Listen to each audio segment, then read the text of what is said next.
కామారెడ్డి జిల్లా పేలుడు పదార్థాల లభ్యం కేసులో తెలంగాణ కాంగ్రెస్ ప్రధాన కార్యదర్శి గడ్డం చంద్రశేఖర్ రెడ్డిని అదుపులోకి తీసుకున్నారు పోలీసులు. ఆయన నివాసంలో అరెస్టు చేసి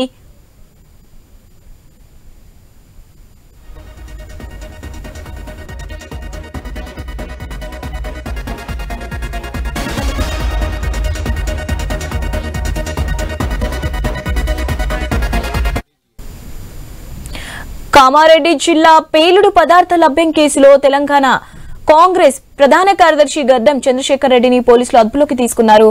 ఆయన నివాసంలో అరెస్ట్ చేసి నిజామాబాద్ జిల్లా జైలుకు తరలించారు. గడ్డం చంద్రశేఖర్ రెడ్డి అన్న గడ్డం సూర్య పరారులో ఉన్నాడు.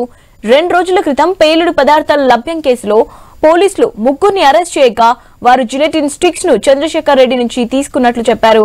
విషయం తెలుసుకున్న పోలీసులు గడ్డం చంద్రశేఖర్ రెడ్డిని అరెస్ట్ చేశారు. గడ్డం సూర్య కోసం గాలింపు చర్యలు చేపట్టారు.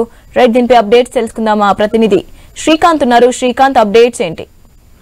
శివాని, గత 2 రోజుల క్రితం జిలిటన్ స్టిక్ ఏదైతే కామారెడ్డి పట్టణంలో నివాస ప్రాంతాల్లో జిలిటన్ స్టిక్స్ పేల్చడానికి సిద్ధమయ్యారు.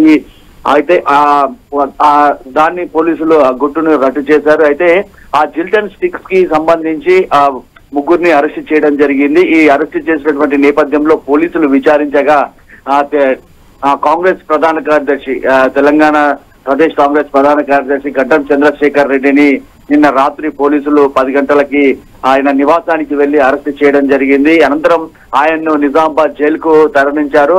అయితే ఈ కేసులో గడ్డం చంద్రశేఖర్ రెడ్డి అన్న గడ్డం సూర్య కూడా ఉన్నాడు. ఆయన పోలీసులు వస్తున్నటువంటి తెలుసుకొని ఆయన పరారీలో ఉన్నారు. అతని కోసం పోలీసులు కూడా గాలిస్తున్నారు. గత 2 రోజుల క్రితం కామారెడ్డి జిల్లా కేంద్రంలోని కేసీఆర్ కాలనీలో ఈ పేలుడు పదార్థాలు దొరికాయి. దొరికినటువంటి నేపథ్యంలో ముగ్గురిని అరెస్ట్ చేయగా ఈ తతంగం అంతా బయటపడింది. కాంగ్రెస్ అధికార పార్టీకి చెందినటువంటి నేత గడ్డం చంద్రశేఖర్ రెడ్డి వాటిని జిలిటన్ స్టిక్స్ ను ఇవ్వడం జరిగిందని చెప్పడంతో ఇక్కడ కామారెడ్డి కాంగ్రెస్ స్ట్రీట్ లో పూర్తిగా ఒక చర్చనీయాంశమైనట్టు మనకు తెలుస్తుంది.